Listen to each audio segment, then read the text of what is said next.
Nehirler, kaynakta dar bir dere olarak başlar, daha büyük kollara tribüterler katılır ve sonunda en büyük ana nehre ulaşır. Bu, tıpkı vücudumuzdaki küçük damarların daha büyük toplar damarlara katılmasına benzer. Kan damarları, kalpten çıkan büyük aortana atar damar, giderek dallanır, küçük arterle nokta ve en sonunda incecik kılcal damarlara ayrılır. Bu kılcal damarlar, nehrin en küçük derelerine eşdeğerdir ve asıl iş burada yapılır. Nehir yatağı, yerçekiminin enerjisini kullanarak yeryüzü malzemesini taşırken, kalp, kas gücünün enerjisini kullanarak kanı vücut hücrelerini taşır.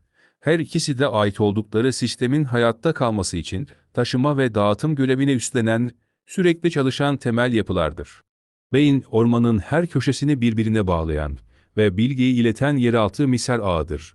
Aynı zamanda tüm veriyi analiz edip kararları veren, merkezi gözetleme kulesidir. Bu ikisi olmadan orman ne bir arada kalabilir ne de bilinçli bir şekilde hayatta kalabilir.